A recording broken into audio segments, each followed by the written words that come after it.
আসসালামু আলাইকুম রহমতুল্লাহ। আলহামদুলিল্লাহ ওয়াসালাতু ওয়াসসালামু আলা রসুলিল্লাহ। সুপ্রিয় সম্মানিত দর্শক ও শ্রোতা, আজ আপনাদেরকে জানাবো শবে কদর, লাইলাতুল কদর কোন দিন অনুষ্ঠিত হবে এবং এর নামাজ কী করে পড়ব, নিয়ত কীভাবে পড়ব, কোন সূরা দিয়ে পড়ব, কত রাকাত পড়ব, কোন দোয়া করব, এই সবগুলো বিষয় জানানোর জন্য আপনাদের সাথে আছি আমি মাওলানা কাজী আমিন আত-তাফহিম। সুপ্রিয় সম্মানিত দর্শক ও শ্রোতা, লাইলাতুল কদর মহিমান্বিত রজনী, ভাগ্য রজনী। এই রাতে আল্লাহ পাক রব্বুল আলামিন এত পরিমাণ আল্লাহ পাক রহমত, বরকত, মাগফিরাত নাজিল করে থাকেন, অকল্পনীয়। পবিত্র কোরআনের একটি সূরাই নাজিল করেছেন এই রাতকে উদ্দেশ্য করে, সূরা কদর। ইন্না আনজালনাহু ফি লাইলাতুল কদর। আল্লাহু আকবার। এই রাত সম্বন্ধে আল্লাহ পাক বলেছেন, লাইলাতুল কদরি খায়রুম মিন আলফি শাহর। এই রাতটি হচ্ছে হাজার মাসের চেয়ে উত্তম। সুবহানাল্লাহ। সুপ্রিয় সম্মানিত দর্শক ও শ্রোতা, এই রাতটি কবে, এই বিষয়ে আসুন আমরা জেনে নেই। রাসূল সাল্লাল্লাহু আলাইহি ওয়াসাল্লাম সাহাবায়ে কেরামদেরকে জানানোর জন্য, যে এই রাতটি কবে জানানোর জন্য কিন্তু যাচ্ছিলেন, প্রতিমধ্যে দেখতে পেলেন দুজন সাহাবী তারা ঝগড়া করছে। তখন তাদের ঝগড়া থামাতে গিয়ে রাসূল সাল্লাল্লাহু আলাইহি ওয়াসাল্লাম এই রাতটি কথা ভুলিয়ে দেওয়া হলো রাসূল সাল্লাল্লাহু আলাইহি ওয়াসাল্লামকে। তো তখন রাসূল সাল্লাল্লাহু আলাইহি ওয়াসাল্লাম এর কাছে ওহী নাজিল হলো, বলল যে আপনার উম্মতের জন্য শেষ রমজানের শেষ 10 দিনের বেজুর রাতগুলোই হবে শবে কদরের রাত। সুপ্রিয় সম্মানিত দর্শক ও শ্রোতা, এই বিষয়ে হাদিস শরীফে এসেছে, বুখারী শরীফের হাদিস 2017 নম্বর হাদিস শরীফে এসেছে, রাসূলুল্লাহ সাল্লাল্লাহু আলাইহি সাল্লাম এরশাদ করেছেন, তোমরা রমজানের শেষ দশকে বেজুরের রাত্রে শবে কদর তালাশ করো।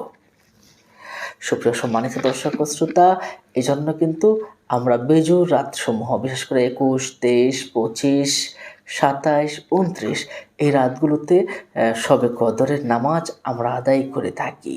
এখন স্পেসিফিক যদি আমরা বলি কোন দিন হতে পারে, এই বিষয়ে আমরা ইমাম আজম আবু হানিফা রাহমাতুল্লাহ আলাইহির একটি সবচেয়ে গ্রহণযোগ্য এবং অনেক হাদিস শরীফেও কিন্তু আমরা ইঙ্গিত পেয়েছি 27 রজনী হওয়ার ব্যাপারে।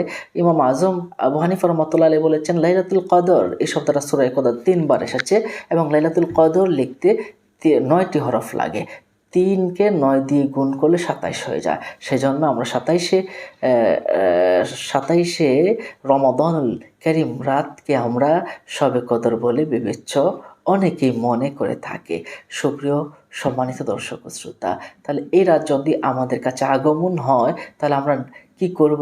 এ রাতে আমরা বেশি বেশি করে ইবাদত বন্দেগী করব, এ রাতে বেশি বেশি করে দোয়া পড়ব, কোরআন তেলাওয়াত করব। কারণ এ রাতে আল্লাহ পাক রব্বুল আলামিন কোরআন নাজিল করেছেন, ইন্না আনজালনাহু ফি লাইলাতুল কদর। আমি এই রাতে কোরআন নাজিল করেছি। সুবহানাল্লাহ। সুপ্রিয় সম্মানিত দর্শক ও শ্রোতা, আমলের ভিতরে সর্বোত্তম আমল কি জানেন? নামাজ। তো এই রাতে আপনি দু রাকাত করে, আপনি যত রাকাত ইচ্ছা নামাজ পড়ে নেবেন। নিয়ত করে নিতে পারেন, মনে মনে নিয়ত করলেও কিন্তু হয়ে যায় আমি শবে কদরের নামাজ আদায় করছি, এটুকু বললেও হয়ে যাবে। যদি কেউ আরবিতে উচ্চারণ করতে চান, এভাবে পড়তে পারেন, নাওয়াইতু আন উসাল্লি লিল্লাহি তাআলা রাকাআতাই সালাতিল লাইলাতুল কদরিন নাফলি মুতাওয়াজ্জিহান ইলা জিহাতিল কাবাতি শরীফাতি আল্লাহু আকবার বলে আপনি নামাজ শুরু করে দিবেন। অতঃপর আপনি সানা পড়বেন, সুবহানাকাল্লাহুম্মা ওয়া বিহামদিকা ওয়া তাবারাকা ইসমুকা ওয়া তাআলা জাদ্দুকা ওয়া লা ইলাহা গায়রুক। অতঃপর সূরা ফাতিহার সাথে আপনি যে সূরা পারেন সেই সূরাই হয়ে যাবে। তবে এই রাতে উত্তম হচ্ছে আপনি পড়তে পারেন সূরা কদর পড়তে পারেন এবং সাথে সূরা ইখলাসও পড়বেন বেশি বেশি করে, কারণ আল্লাহ পাক রব্বুল আলামিন সূরা ইখলাসকে পছন্দ করেন, ভালোবাসেন। সুপ্রিয় সম্মানিত দর্শক ও শ্রোতা, এখন কথা হলো আপনি কয় রাকাত পড়বেন? দু রাকাত করে যত রাকাত আপনি পড়তে পারেন আপনি পড়ে নেবেন।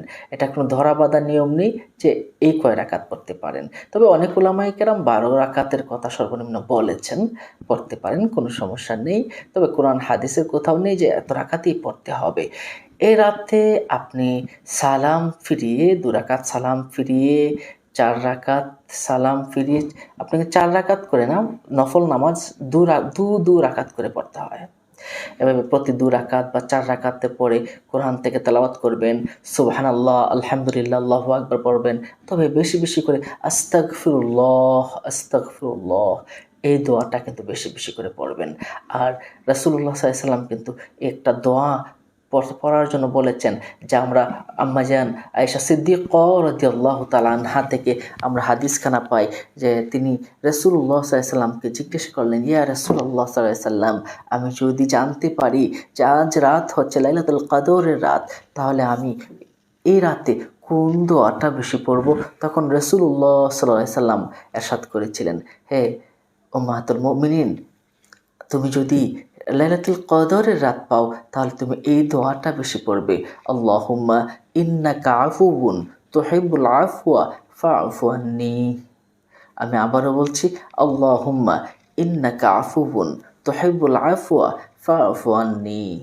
এটা কিন্তু বুখারী শরীফে, তিরমিজি শরীফে, আবু দাউদ শরীফে বিভিন্ন হাদিসের গ্রন্থে কিন্তু এই দোয়াটার কথা কিন্তু বলা হয়েছে। এই দোয়াটার অর্থ হলো, হে আল্লাহ, আল্লাহুম্মা ইন্নাকা আফুন, তুমি ক্ষমাশীল, তুহিব্বুল আফওয়া, তুমি ক্ষমা করতে ভালোবাসো, ফা'ফু আন্নি, আমাকে ক্ষমা করে দাও। সুবহানাল্লাহ। সুপ্রিয় সম্মানিত দর্শক ও শ্রোতা, আল্লাহর কাছে আপনি রিজিক চাইতে পারেন, আল্লাহর কাছে আপনার মনের চাহিদাগুলো পেশ করতে পারেন। আল্লাহ, আমার এটা দরকার, ওটা দরকার, যা দরকার আল্লাহর কাছে কিন্তু আপনি এ রাতে পেশ করবেন। আল্লাহ পাক তো এ রাতে দেওয়ার জন্য উন্মুখ হয়েছেন। আমার বান্দা কখন আমার কাছে চাবে আমি তাকে তাই দান করব। হাত্তা মাতলাইল ফাজ, একদম ফজর পর্যন্ত আল্লাহ পাক রব্বুল আলামিন ডেকে ডেকে বান্দাকে বলতে থাকেন, আমার কাছে চাও, আমার কাছে চাও, রিজিক চাও, রিজিক দিব, ক্ষমা চাও, ক্ষমা দিব, বিবাহ করতে চাও, ভালো স্ত্রী তোমাদের জন্য বরাদ্দ করে দিব, তুমি তোমার অভাব অনটন লেগে থাকে, টাকা পয়সা চাও, আমার কাছে চাও, আমি দিয়ে দিব। এমনকি রাসূলুল্লাহ সাল্লাল্লাহু আলাইহি ওয়াসাল্লাম বলেছেন, তোমাদের যদি একটি জুতার ফিতারও প্রয়োজন হয় সেটাও আল্লাহর কাছে চেয়ে নাও। সুবহানাল্লাহ। সুপ্রিয় সম্মানিত দর্শক ও শ্রোতা, প্রত্যেকটা প্রয়োজন আল্লাহর কাছে রাতে পেশ করুন। আল্লাহ পাক রব্বুল আলামিন এই রাতে আল্লাহ পাক খুবই ভালোবাসেন ক্ষমা করতে, খুবই ভালোবাসেন মানুষকে দান করতে, কারণ এই রাত হচ্ছে ভাগ্য রজনী। এই রাত হচ্ছে আল্লাহ পাক রব্বুল আলামিনকে, আল্লাহ পাক রব্বুল আলামিনের পক্ষ থেকে রহমত, বরকত, মাগফিরাত লাভের রজনী। আল্লাহু আকবার। সুপ্রিয় সম্মানিত দর্শক ও শ্রোতা, তাহলে এই রাতকে আমরা কিন্তু অবহেলায়, অনর্থক, অকাজে, বেকাজে, বেহুদা যদি আমরা নষ্ট করি, আমাদের চেয়ে নাদান আর কে হতে পারে? নাউজুবিল্লাহ। আল্লাহ পাক আমাদেরকে সৌভাগ্যবানদের কাতারে নাম লিখিয়ে নিন। আমিন। আসসালামু আলাইকুম ওয়া রাহমাতুল্লাহি ওয়া বারাকাতুহু।